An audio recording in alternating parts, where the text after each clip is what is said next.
Proverbs के कौन कौन से ऐसी प्रोवर्ब्स हैं जो बहुत इंपॉर्टेंट हैं, उन पे चर्चा करते हैं। Death's day is doomsday. Doom का मतलब होता है महाविनाश का दिन।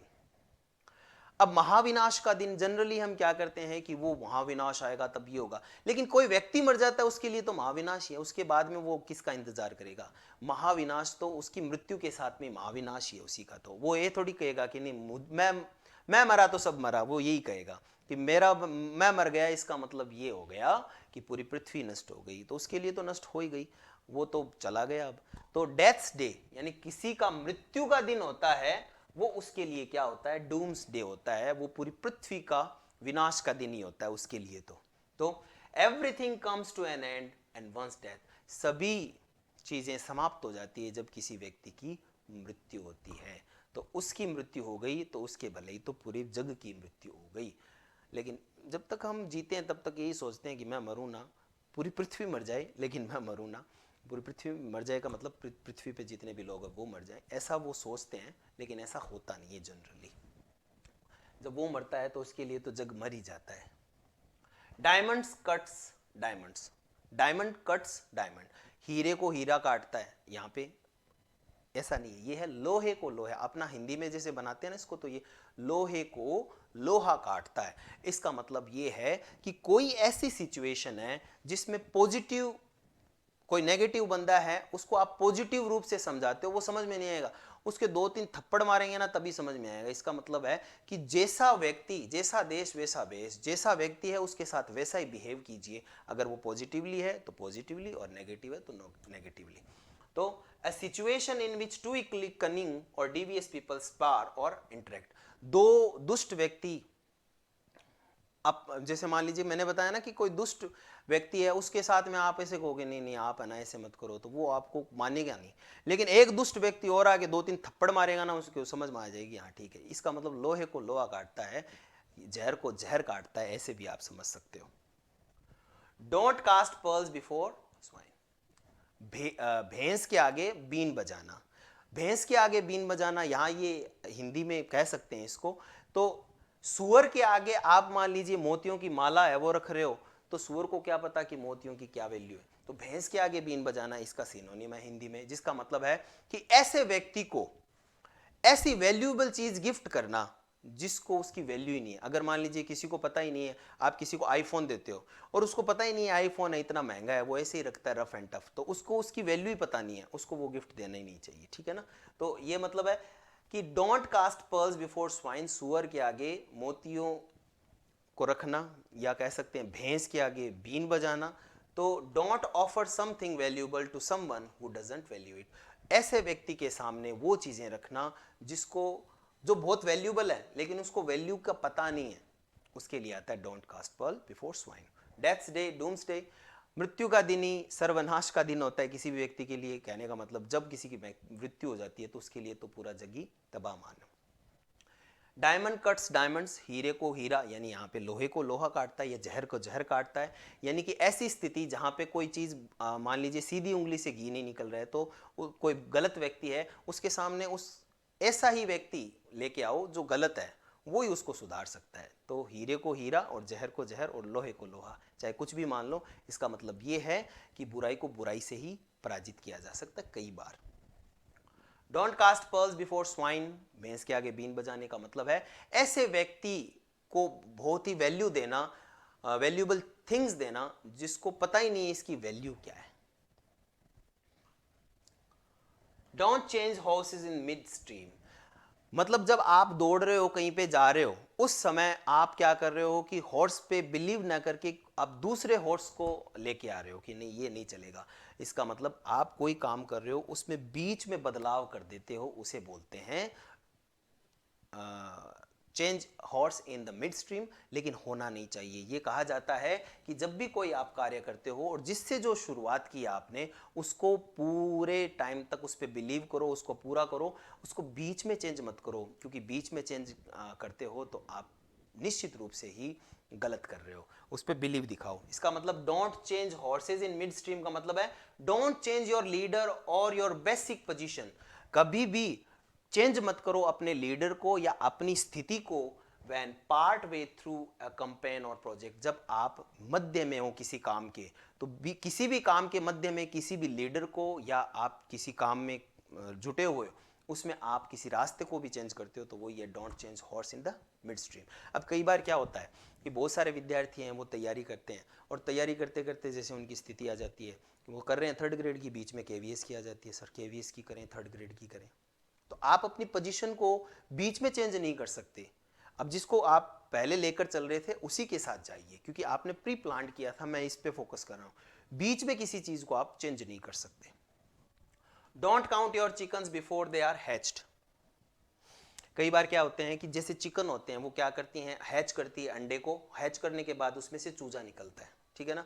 अब आप क्या करते हो, कोई व्यक्ति ऐसा है जो वहां पे चिकन, वहां पे पहले अंडे रखे हुए हैं और चिकन है वहां पे, और अंडे रखे हुए हैं, और अंडों से ही आप गिन रहे हो कि इसमें ये 10 अंडे हैं तो 10 चूजे निकलेंगे, 10 चूजे फिर मुर्गी बनेगी या 5 मुर्गी बनेगी, या हो सकते हैं 5 फिर मुर्गा बने, मुर्गे हैं तो बेच आऊंगा, मुर्गी हैं तो उनसे अंडे निकलेंगे। तो इस तरह से मतलब आप क्या कर रहे हो कि काम ही नहीं हुआ पूरा, और उससे पहले ही आपने क्या कर लिया, आपने ऐसे सोच लिया कि मैं ऐसे पैसे वाला बन रहा हूं, ठीक है ना।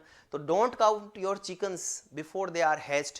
अंडे हैं, उनमें से चूजे निकले ही नहीं, उससे पूर्व आपने क्या कर ली, पूरा प्लान कर लिया। तो इसका मतलब ये हो गया, don't be hasty evaluating one assets, यानी कि आपको पूर्व में ही किसी भी प्रकार की चीजों के बारे में नहीं सोचना चाहिए।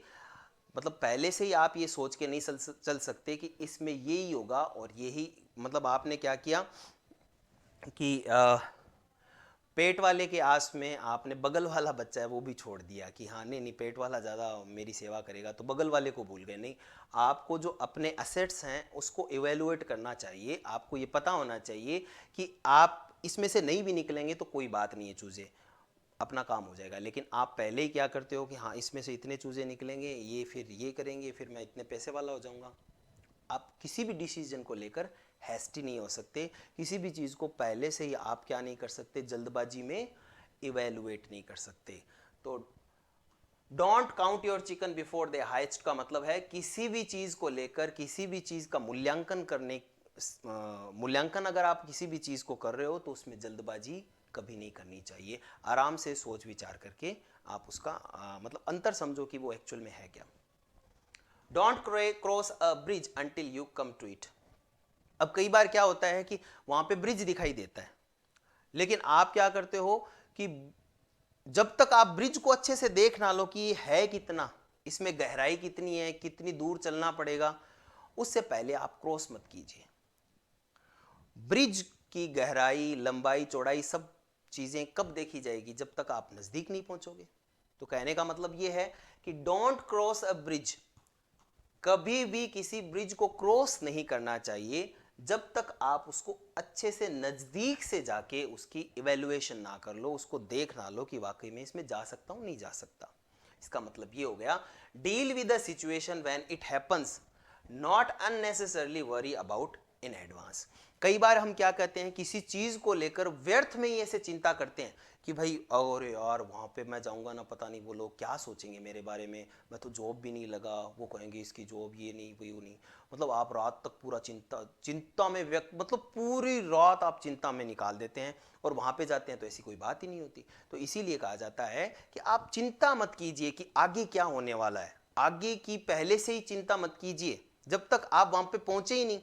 आप पहले ही ऐसे सोच रहे हो यार वो ब्रिज कैसे क्रॉस होगा, तो पहले जाके देखो तो सही वो ब्रिज है कितना लंबा चौड़ा, तो पता चल जाएगा। इसी प्रकार से अगर मान लीजिए आप बिना मतलब की चिंता कर रहे हो कि वहां पे जाने पे पता नहीं क्या होगा, लोग क्या सोचेंगे ये वो, इससे अच्छा है वहां पे जाओ तो टेंशन मिट जाती है। जनरली ऐसा होता भी है जब आप कोई स्थिति में नहीं होते हो और वहां पे नहीं आप सोचते हो यार वो मेरे बारे में क्या बात कर रहा होगा, ये वो पूरी रात चिंता, जैसे ही वहां जाते हो तो ऐसी कोई बात ही नहीं होती है। तो इसका मतलब है बिना मतलब की चिंता कभी नहीं करनी चाहिए, जो होगा सो देखा जाएगा। आप एडवांस में किसी को लेकर चिंतित मत होइए, आपको भी नहीं होना। Don't cross bridge until you come to it, चिंता मत करो पेपर कैसा होगा कैसा नहीं होगा, वहां जाओगे तो पता चल जाएगा। तो ये उसी से रिलेटेड है। ये हो गए प्रोवर्ब्स। अब चलते हैं फ्रेजल वर्ब की तरफ। फ्रेजल वर्ब आपकी पहली है गिव इन। गिव अप का मतलब था किसी चीज को छोड़ देना, ठीक है ना, और गिव इन का मतलब है सरेंडर कर देना, यील्ड कर देना, सबमिट कर देना। एक ही मतलब है इन सब का, सरेंडर करना। तो गिव इन का मतलब होता है सरेंडर करना, आपको याद रखना है। गिव अप का मतलब होता है अबंडन करना, छोड़ देना किसी को, किसी भी हैबिट को जनरली। और गिव इन का मतलब है समर्पण करना। सबमिट, यील्ड, सरेंडर तीनों के मतलब है समर्पण करना। तो जनरली ये दोनों ही पूछे जाते हैं। They gave in when the police surrounded the building. उन्होंने अपने आप को समर्पित कर दिया या उन्होंने समर्पण कर दिया जैसे ही बिल्डिंग को किसने सराउंड किया, पुलिस ने। गो अहेड, गो अहेड, गो गो, करो इस काम को, कोई दिक्कत नहीं है, गो अहेड। कोई पूछता है कि सर मैं अब अच्छे से तैयारी करूंगा तो ये हो जाएगा क्या, और सर क्या मैं अब से वोकैब शुरू करूं तो भी हो जाएगा क्या? यस, गो अहेड, कोई दिक्कत नहीं, शुरू करो। किसी भी काम को शुरू करना या किसी भी कोई मान लीजिए कोई व्यक्ति है, वो आगे चलकर किसी पथ को दिखाता है, उसके लिए भी आता है। तो किसी काम को प्रोसीड करना, आगे बढ़ाना, या किसी रास्ते पर आगे आगे चलना, उसके लिए आता है गो हेड या गेट अहेड। एग्जाम्पल है, I work at home in the evening to go ahead of schedule. मैं इवनिंग को काम करता हूं इसलिए ताकि जो शेड्यूल है उससे आगे जा सकूं, उससे आगे निकल सकूं, इस वे में। फिर आगे है गेट डाउन या गो डाउन। गेट डाउन या गो डाउन का मतलब है नीचे चला जाना। नीचे क्या जाना? बिकम लेस, कोई चीज कम हो जाती है उसके लिए, या रिड्यूस हो जाती है उसके लिए आता है जनरली विंड, वेट, प्राइस। किसी भी चीज की प्राइस कम हो जाती है, कई बार हवा कम पड़ जाती है, कम हो जाती है, धीरे धीरे चलती है, या किसी चीज का वेट कम हो जाता है, उसके लिए आता है गेट डाउन या go down. The doctor says you must get your weight down. Doctor ने कहा अगर जिंदा रहना है तो, ऐसा तो नहीं लिखा हुआ जिंदा, लेकिन डॉक्टर ने कहा कि तुम्हें अपना वेट है वो कम करना पड़ेगा। ये सही है, सभी को अगर हेल्थ सही रखनी है तो वेट को कम करना होगा। ओबेसिटी होती है वो सबसे ज़्यादा बीमारियां पैदा करती है। गिवन का मतलब सबमिट करना, यील्ड करना या सरेंडर करना। गो एड, गो एड, हाँ हाँ बताओ बताओ क्या हुआ, प्रोसीड करना किसी भी काम में। और गो डाउन या गेट डाउन का मतलब है कोई भी चीज़ कम हो जाती है उससे। Go back, Simon go back. Go back का मतलब वापस चले जाना, ठीक है ना। रिटर्न करना, रिटायर करना या रिट्रीट, पीछे हटने के संदर्भ में भी आता है go back. Go back soldiers, जहां से आए हो वहां चले जाओ, या रिट्रीट, पीछे चले जाओ, उस सेंस में आता है। We went back to work after the break. Break के बाद हम वापस ऑफिस चले गए काम करने के लिए। तो गो बैक का मतलब रिटर्न करना, वापस चले जाना, पीछे हटना, दोनों ही होते हैं। और अब का सबसे इंपॉर्टेंट देखो, गो थ्रू। गेट थ्रू का मतलब होता है सक्सेस प्राप्त करना या सरवाइव करना किसी भी विपरीत परिस्थिति में।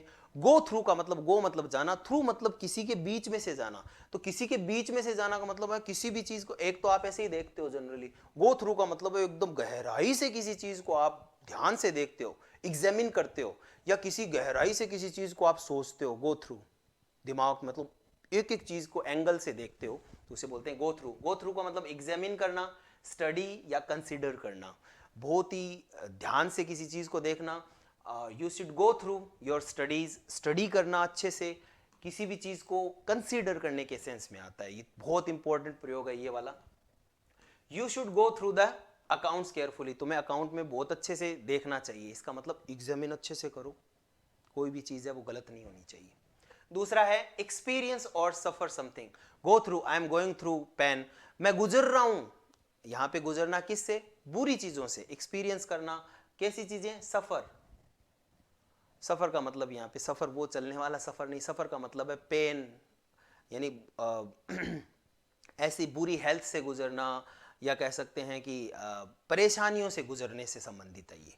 जैसे you wouldn't believe what I went through when I was ill, तुम्हें पता है मैं ऐसी ऐसी परेशानियों से गुजरा था, कैसे दिन कटे थे मेरे जब मैं बीमार था। बिल्कुल, गो थ्रू मतलब वो हो गया। अब देखो यहाँ पे वेंट थ्रू आया है, तो वेंट थ्रू यानी ये पास्ट टेंस है, इसलिए वेंट थ्रू आया है। तो गो का उल्टा पास्ट क्या हो गया? वेंट हो गया। तो तुम विश्वास नहीं करोगे मैं कैसी कैसी परेशानियों से गुजरा था जब मैं क्या था? बीमार था। तो ये भी बहुत इंपॉर्टेंट है, ये वाला प्रयोग भी, कि एक्सपीरियंस करना, सफर, एक्सपीरियंस अनुभव करना या परेशानी सहन करना। To perform a series of action, एक के बाद एक कार्य करना, उसके लिए भी आता है go through. The plan will go through the proper consideration, ये जो प्लान है वो प्रॉपर कंसिडरेशन से चलेगा, ये जनरली नहीं पूछते। गो बैक का मतलब पीछे चले जाओ, साइमन गो बैक से याद कर लो कि वापस चले जाओ जहाँ से आए हो वहीं से। रिट्रीट अपनी स्थिति को पीछे ले लेना। गो थ्रू का मतलब है किसी चीज़ को बहुत गहराई से देखना, एग्जामिन करना, ये जनरली पूछा जाता है। और दूसरा कि अनुभव करना, कैसी चीज़ें, ज़्यादातर खराब चीज़ें अनुभव करना, या विपरीत परिस्थिति में कुछ परेशानियों में आप हो, उस चीज़ को अनुभव करते हो, वो भी गो थ्रू होती है।